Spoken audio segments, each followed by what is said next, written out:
Rekaman eksklusif kerja tempur pesawat tak berawak Angkatan Bersenjata Rusia di wilayah Kurakhovo ramai beredar di media sosial Telegram pada Senin 11 November 2024. Salah satu pasukan khusus melakukan pekerjaan kolosal pada denazifikasi Angkatan Bersenjata Ukraina di desa Kurakhovo di arah Donetsk.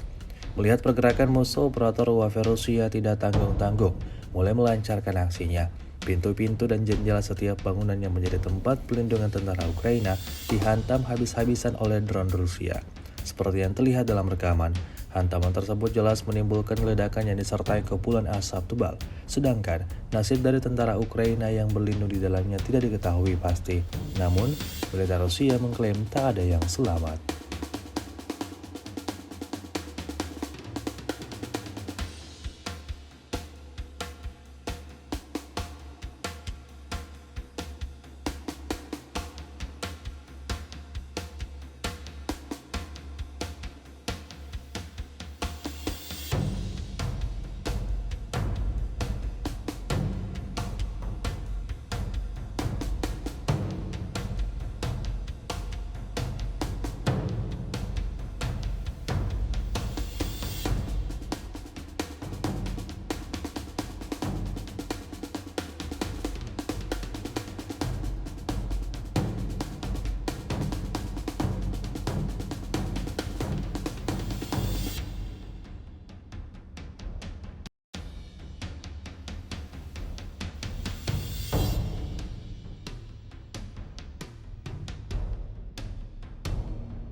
Download Tribun X sekarang, menghadirkan lokal menjadi Indonesia.